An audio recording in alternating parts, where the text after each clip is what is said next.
I want to ask the how question. So you can capture all this information and you can put it into systems, you can get better data to e-commerce companies, but how are you capturing it? We catch it from the client side. So every session that comes in, we organize it into a stateful behavior pattern. Let me tell you back to that point, and I'll give you a little stat. We're pushing it out today. We're launching it today, so you heard it here first. Across our data set, 70%, it's actually 69% or 67% of consumers don't buy in a sequential funnel.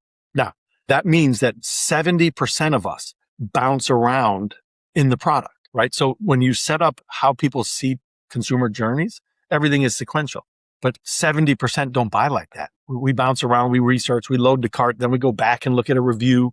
We come back through, we look at price. Let me look at a different version, right? Let me see if there's a cheaper version. Nothing is sequential. Well, all of that is lost in today's product analytics marketplace. So when we talk about patterns, you mentioned you love patterns. That's a big differentiator because patterns pick up the bounce around, meaning it's not sequential. So how do you track when somebody is in the shopping cart and then goes back to the search? How do you catch that in product analytics? They abandoned the shopping cart, so you think you lost them. You didn't lose them.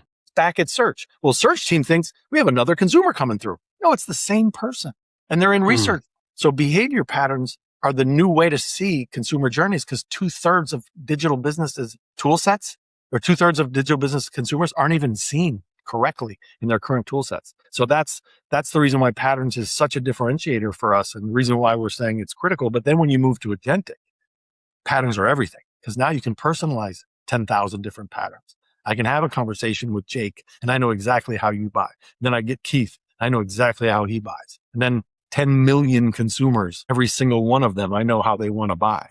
And I'm able to meet them where they are and move them through how they want to purchase, exactly how they want to purchase so they leave happy and it was an efficient experience.